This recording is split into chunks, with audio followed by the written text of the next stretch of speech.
Onasi men ishga ketdim. To'xtang dadasi. Telefoningizni toping. Rahmat. Ha, aytgancha. Kecha ukamiz telefon qilibdi. Tinchlikmi? Kayfiyati yo'q. Nima gap desam, aka, boshimga o'zgina sinov kelib qoldi. Uzoq 2 oyga bir 10 million berib turing dedi. Endi yo'q deya olmadim. Shunga hali keladi. 10 million berib yuborgan. Esingdan chiqmasin. Dadasi, bekor qilibsiz shu ishni. Nimaga? Hozir pul bersangiz o'rganib oladi. Har doim sizdan so'raydigan bo'ladi. Hozir o'zimni ham ishlarim yurishmayapti, imkoniyatim yo'q desangiz yaxshi bo'lardi. O'zimiz uchun ham yashaylik. Ha, bu kelganda o'zing tushuntiraver bo'lmasam, xo'p? Bo'ldi, xavotir olmang, o'zim tushuntiraman. Xo'p, men ketdim. Yaxshi boring.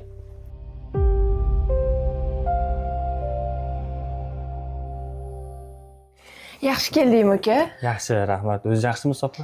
Rahmat. Dadam, oyim, kelin yaxshimi? Yaxshi, hammasi zo'r. Jiyanlarim ham katta bo'lib qolgandir. Ko'rmaganimga ancha bo'lgandi.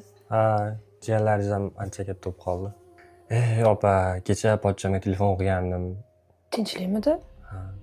Ozgina boshimga sinovlar kelib qolib, shunga qarz so'ragandim 10 million.